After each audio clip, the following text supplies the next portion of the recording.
Hello students, good morning. प्यारे बच्चों, कैसे हैं आप लोग? तो मैं उम्मीद करता हूं कि सभी बच्चे अच्छे होंगे, घर पर होंगे, सुरक्षित होंगे और खूब मन लगाकर पढ़ रहे होंगे। प्यारे बच्चों, हमने अपनी प्रीवियस क्लास में कंप्लीट किया है चैप्टर 3 को, और चैप्टर 3 था हमारा कोऑर्डिनेट ज्योमेट्री। बहुत छोटा सा चैप्टर था, है ना। केवल 3 एक्सरसाइजेस थी, 3.1, 3.2, 3.3, जिसमें 3.1 को हमने स्किप कर दिया था बिकॉज़ उसमें कुछ ऐसा खास है नहीं करने के लिए, और 3.2, 3.3 वी वॉज डन। ठीक है बेटा। तो आज की इस क्लास में हम सीखेंगे चैप्टर 4, और चैप्टर 4 है हमारा लीनियर इक्वेशन इन 2 वेरिएबल्स।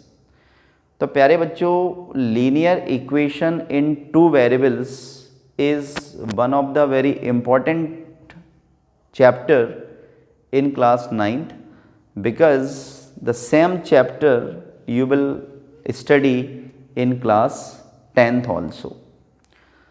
यही सेम टू सेम चैप्टर आप क्लास 10th में भी पढ़ेंगे। अंतर सिर्फ इतना सा है कि यहाँ पर आप केवल इसका इंट्रोडक्टरी पार्ट पढ़ेंगे, यानी इसका केवल आपको बेस ही दे रखा है बस कि बेसिक क्या है। लेकिन क्लास 10th में आप इसका ब्रीफ स्टडी करेंगे, आप इसकी ब्रीफली स्टडी करेंगे, डीप स्टडी करेंगे, क्योंकि उसमें बहुत सारी चीज़ें आपको एडवांस पढ़नी होंगी। तो आइए समझते हैं कि चैप्टर 4 लीनियर इक्वेशंस इन 2 वेरिएबल्स क्या होता है। तो प्यारे बच्चों, लीनियर इक्वेशन के बारे में तो आप जानते ही हैं, फिर भी समझाते हैं आपको थोड़ा सा। लीनियर इक्वेशन, तो प्यारे बच्चों क्वेश्चन आता है दिमाग में कि लीनियर इक्वेशन होती क्या है। तो यहाँ पर डेफिनेशन लिखेंगे, अ इक्वेशन और an equation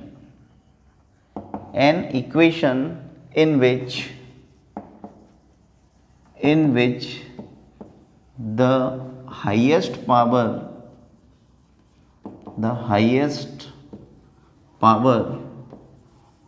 of variable is 1 is called linear equation।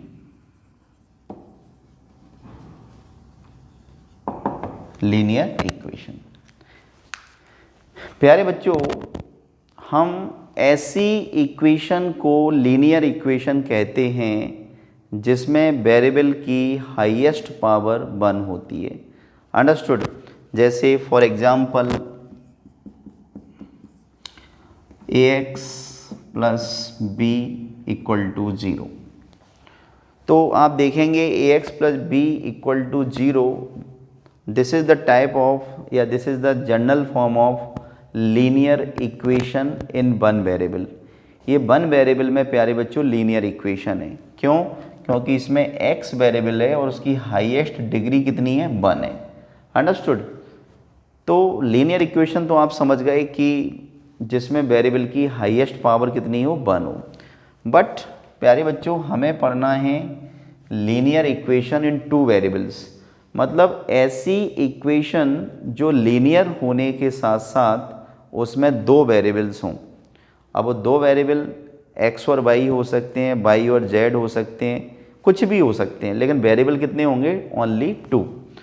तो अगर मैं आपको जनरल फॉर्म बताऊं, इसका general form of linear equation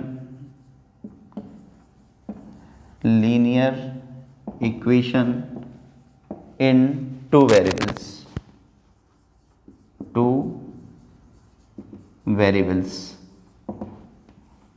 तो प्यारे बच्चों, इसका जनरल फॉर्म होता है ax plus B Y plus C equal to 0। Understood? तो ax plus B Y plus C equal to 0 is the general form of linear equation in two variables. इसमें A क्या है, कोफिशिएंट ऑफ एक्स, बी क्या है, coefficient of Y, and C is a constant, और A B C क्या है, real numbers. मतलब A B C की वैल्यू कुछ भी हो सकती है, उससे कोई फ़र्क नहीं पड़ता। अंडरस्टूड? तो आपको ये समझ में आया कि linear equation in two variables क्या होती हैं, लीनियर इक्वेशन की क्या डेफिनेशन होती है, और linear equation in two variables की जनरल फॉर्म या स्टैंडर्ड फॉर्म क्या होती है। ठीक है बच्चों, चलिए तो इसको नोट डाउन करो। प्यारे बच्चों, इसके 3.1 का जो इंट्रोडक्शन पार्ट है उसमें कोई ख़ास क्वेश्चन नहीं है। उसमें सिंपल हमें जो क्वेश्चन दे रखे हैं, सिंपल से क्वेश्चन है बिल्कुल, है ना। तो हम सीखेंगे एक्सरसाइज 4.1 के क्वेश्चंस को कैसे सॉल्व करना है। देखिए, तो एक्सरसाइज 4.1,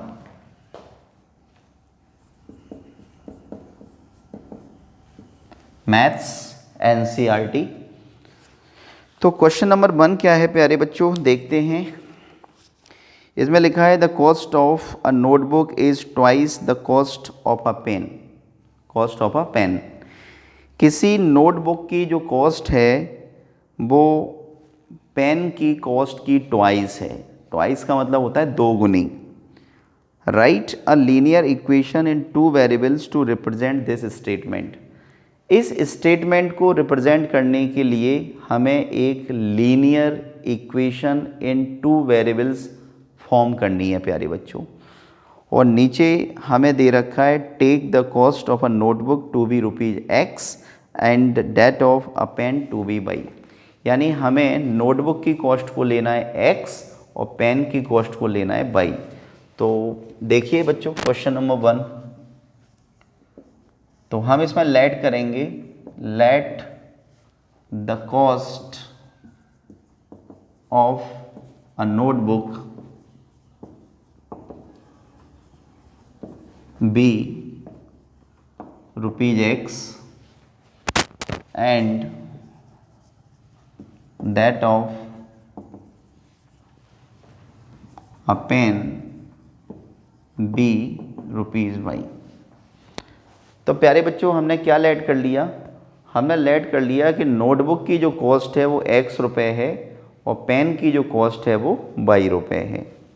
तो अकॉर्डिंग टू क्वेश्चन, यानी क्वेश्चन में जो कंडीशन दे रखी है उसके अकॉर्डिंग, तो इसमें लिखा है the cost of a notebook, the cost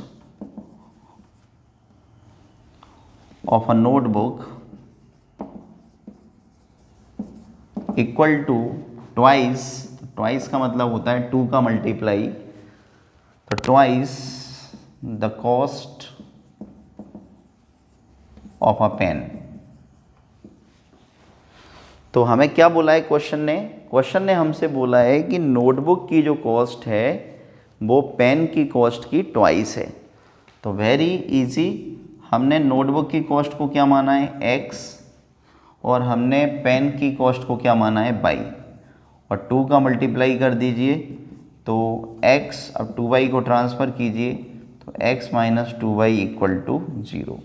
this is the required linear equation in two variables. तो यही प्यारे बच्चों हमारा आंसर है।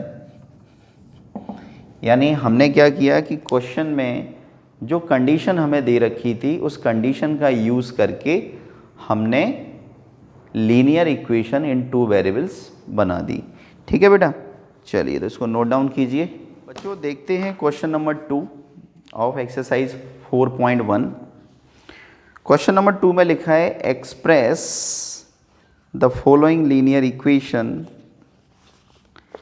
express the following linear equations in the form of ax plus by plus c equal to 0।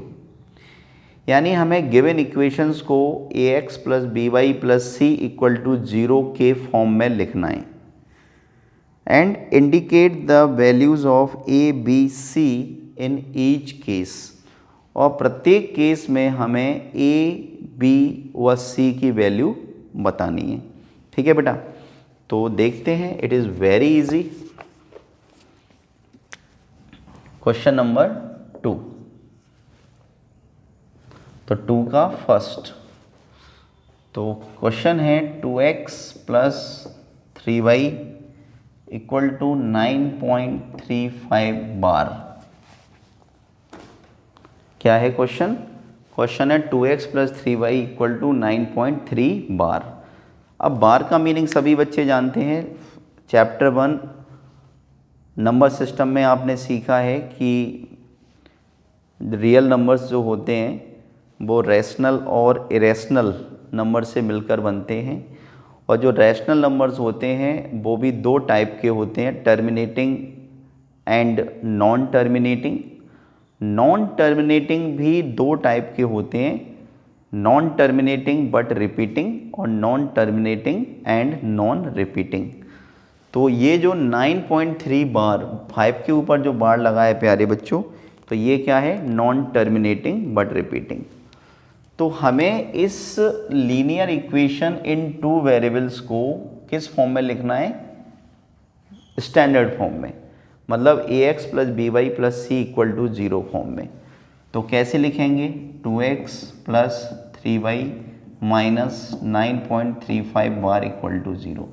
हमने इसको transfer कर दिया प्यारे बच्चों, 9.35 को हमने क्या कर दिया? ट्रांसफ़र। अब हम इसकी कंपेयरिंग कर देते हैं। तो ऑन कंपेयरिंग विथ, किससे कंपेयर करेंगे? ax plus B Y plus C equal to 0 से। तो x का कोफिशिएंट हमें a की वैल्यू देगा, तो यहाँ पे x का कोफिशिएंट है 2, तो a इक्वल टू 2। y का कोफिशिएंट हमें b की वैल्यू देगा, तो यहाँ पे y का कोफिशिएंट है 3, तो b इक्वल टू 3। जो कांस्टेंट है वो है माइनस का 9.35 का बार। तो this is first part of question number 2। तो ऐसे करना है प्यारे बच्चों। देखो कितना आसान है, कितना सिंपल है। ठीक है, चलो और देखते हैं इसी में। कौन सा बताऊं? सभी क्वेश्चन एक ही जैसे हैं। सेकंड बताएं? चलो भाई सेकंड देखिए।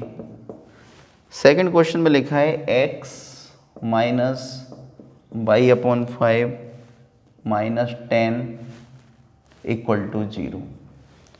तो प्यारे बच्चों आप इस इक्वेशन को देखिए, x minus Y upon 5 minus 10 equal to 0। This given equation is already in its standard form. ये पहले से ही अपने स्टैंडर्ड फॉर्म में है, तो हम इसकी कंपेयरिंग डायरेक्ट कर सकते हैं। तो हम लिखेंगे on comparing with ax plus B Y plus C equal to 0। तो हम गिवन इक्वेशन की कंपेयरिंग अपने स्टैंडर्ड फॉर्म के साथ में करेंगे। तो स्टैंडर्ड फॉर्म के साथ कंपेयर करेंगे तो x का कोफिशिएंट a, तो यहाँ पे x का कोफिशिएंट कितना है? 1। y का कोफिशिएंट b, तो यहाँ पे y का कोफिशिएंट कितना है? माइनस का 1/5। और c क्या है? कांस्टेंट, तो कांस्टेंट कितना है? माइनस का 10। और प्यारे बच्चों ये हो गया हमारा आंसर। तो बहुत आसान है, वेरी सिंपल है ना, नोट डाउन। चलिए और बताएं एक दो क्वेश्चन। चलो एक क्वेश्चन और देखते हैं प्यारे बच्चों। मैं आपको सपोज बताता हूँ question number 4, x equal to 3y, x equal to 3y। तो वेरी इजी, 3y को ट्रांसफ़र कीजिए, तो 3y किसका हो जाएगा? माइनस का। कांस्टेंट इसमें है नहीं, तो हम इसकी कंपेयरिंग करेंगे ऑन कंपेयरिंग विथ, किसके साथ कंपेयर करेंगे? ax plus B Y plus C equal to 0 के साथ। x का कोफिशिएंट a की वैल्यू देगा, तो यहाँ पे x का कोफिशिएंट कितना है? 1। y का कोफिशिएंट b की वैल्यू देगा, तो y का कोफिशिएंट कितना है? -3। कांस्टेंट इसमें है नहीं, इसलिए c इक्वल टू 0। तो ये हो गया बच्चों हमारा fourth part of question number 2। तो इसके जो रिमेनिंग क्वेश्चन है, 2-3 क्वेश्चन है इसमें रिमेनिंग, टोटल 8 क्वेश्चंस गिवन है, 3 हमने करा दिए। Remaining you can do, no problem, आप कर सकते हैं, है ना, इट इज़ वेरी इजी। तो आज की क्लास में बस इतना ही। तो ये थी, this was exercise 4.1 of chapter 4 linear equation in 2 variables. ठीक है बेटा, तब तक चलिए, थैंक यू।